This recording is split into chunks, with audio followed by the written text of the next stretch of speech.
He stole money from me that I gave him to rent a condo, and he ends up losing that same condo to bankruptcy. I owned an IT company, we'll call it UberTech, that strictly manages business networks, no website development, graphics, etc. One of my employees was tackling an interesting support request with instructions for making changes to a company's website. This happens from time to time where a customer gets confused with their various tech vendors, or assumes that we provide all tech-related services. He called the person to get more context, and being in earshot, I could tell that my employee's call was quickly escalating with a frustrated person on the other end, and he has already offered to pass the call to his manager, me. UberTech, how can I help you? Website owner, web owner, I want to know what is going on here. I don't know who you are, I don't know why you're calling me, and I don't know why you have my support information. Me, sir, to be honest, I don't know who you are, why we are calling you, and why we have your support information either, but together I think we can figure this out. I understand that you have a website and made a request for some changes. Who hosts your website? Web owner, derp company. On their support website there are instructions to send support requests. I followed them, and now I have you calling me with my support information. Me, sir, I definitely want to get down to the bottom of this. We do not even offer website services. If you would please work with me, I am sure we can get an answer. What I want to do is have you share your screen with me and then show me what you did to request support. I had him run our remote control software. He then proceeded to navigate to Derp Company's support website, support.derpco.com, navigated through the customer self-service pages to a knowledge base article, KB, on how to submit a support. He pulled up this specific KB article, and I was staring at a verbatim copy of an article that I had written on our own support site. There were no changes to the article, including the step to email your support request to, and it was my company's email address right there. Me, thank you for taking the time to show me this. I think I found the problem. Notice the email address in the instructions. It is telling you to email ubertech.com, that is us. Now, please allow me to show you something. I then scrolled down to the bottom of Derp Company's plagiarized support article and noted the creation date, 2007. I then navigated to our company support website, support.ubertech.com, and navigated to our own matching article. We both confirmed that it was the same article, and I showed him the creation date of our article, 2005. Web owner, oh, look at that. Me, I think it is safe to say that Derp Company has stolen our content, did not even update the instructions, misleading you to send a support request to us. Web owner, I am sure you have a few things to take care of with Derp Company. I would appreciate it if you do not mention us when you call them. Me, of course sir. Thank you for your time with this. I immediately searched Derp Company's support website looking for more of our stolen content, found a total of 5 articles, and promptly printed them out and saved copies as PDF. So what to do in this situation? Do I call the owner of Derp Company? This is a small town, so I needed to be clever and not taint my own image. How do I get revenge? Hire a lawyer? Leave the articles as is and hope more support requests come to us that can bring us business? Revenge Unleashed. No, I wrote a press release. Title, UberTech endorsed by local competitor. I got some great kudos from local businesses. One client in particular was rolling. 2 days later I get an email from the owner of Derp Company. I would appreciate it if you were to remove the press release from your website. This is a small town and it is just not good business. I went to their support site and still found 3 articles from our company. I wrote back and told him that I would be happy to do so, but there are at least still 3 articles on their support site that need to be removed. 2 days later I got another email confirming that the articles were removed. Epilogue. In the end I took down our press release but still have a copy kept in our office and would tell this story our new employees. TLDR, competitor steals our KB articles and failed to make any revisions, leaving our company info in the instructions. We created a press release to announce how they endorsed us, as the instructions were sending their clients to us for support.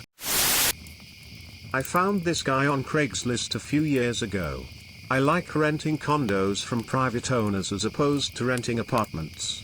Typically, by renting a condo, it's safer, you have more caring residents, you get to have a luxury apartment-style home with all the amenities, and you can negotiate pricing, etc. I am an excellent tenant, and anyone who I have rented from will tell you that. I paid a $1,000 deposit to move into this guy's condo. I was on a year lease.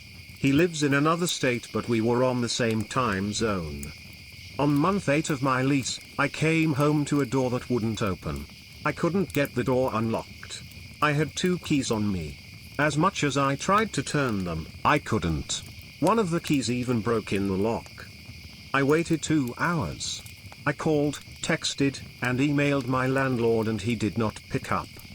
I thought maybe he had someone to change the locks for some reason. I honestly didn't know what to think and had no one to help me. The lady who lived across from me saw me in distress as she was going into her apartment. I had never seen her, but she asked me if I were okay, and I explained to her that I couldn't get into the apartment. She told me that she knows of an on-call locksmith. She gives me his number. I tell her thanks and reach out to my landlord a few more times. No response. I had no choice but to call the locksmith, plus I had to pee. The locksmith arrives and could not get the door unlocked with my key. He says he can replace the lock for like $100.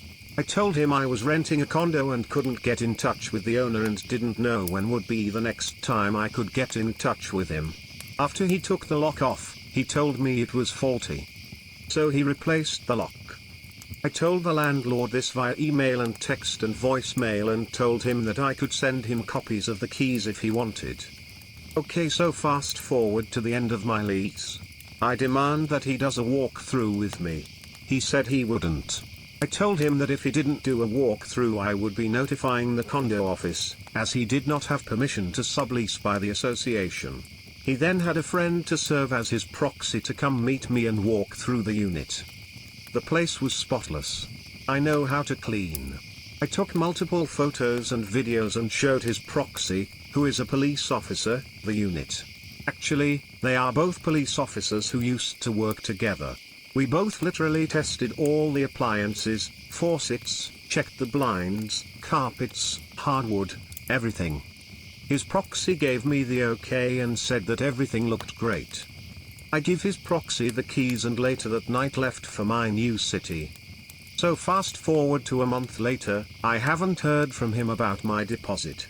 He ignored all my emails and phone calls. He finally gets back with me 2 months after I moved out and has all this ridiculous, made up stuff about how I damaged his unit. Broken blinds, scratches on the hardwood floor. He made it seem like I damaged his door by getting the lock replaced. He said there were scratches on the outside of his door.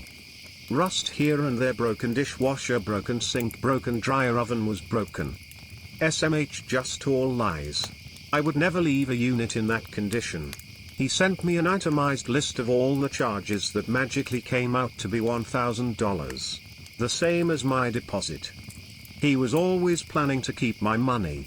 He wanted that money to either ball on it or upgrade his condo. I hated him. I decided I wasn't going to go to court because I had moved to a different state and live alone, but I thought of something. He rented to me under the table and likely didn't claim my rent payments as earned income. I had all my wire transfers on my bank statement. I had his routing and account number and a copy of his driver's license, as we agreed to swap IDs when I signed the lease to make sure I wasn't getting scammed. I found his out-of-state address online, gathered all my bank statements, gathered his bank account numbers, and made a report with the IRS. About a few years later, I check up on things and that guy lost his condo and lost everything he owned in bankruptcy.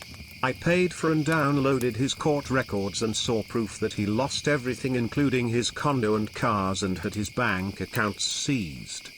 I'm not sure if he has gone to jail or anything, but I'm so glad that guy got his karma. He stole money from me that I gave him to rent a condo, and he ends up losing that same condo to bankruptcy. He can rot for all I care. I was scammed when I was trying to sell my timeshare. I know I should have been more careful, and after paying them $15,000 I was trying to get back at least some of my money. The person I was talking to said I would receive a refund but never received anything. I contacted the Attorney General in the state they said they were in and was told they could not reach them. So the next time I talked to them I conferenced in the person from Consumer Complaints and she was able to talk with him, but he just has her double talk on why there were so many complaints. So I started a plan. ProRevenge. I work in tech and I went to their website and copied every screen they had and made my own with the word scammer in big red letters across the page. After I had all the pages created, I created my own site with the same name as his, except mine had the word scam at the end. I used a popular web hosting site to create my website and published it with my domain name. It cost me $90 for 1 year. I even had other people who scammed by them contact me on my website. I tested my website using other computers to Google their name and my website name showed up right under theirs. So anyone who Googled their name would see the scammer's site and mine next to each other. It took about 3 months and their website was taken down. Another 3 months and their phone number was disconnected.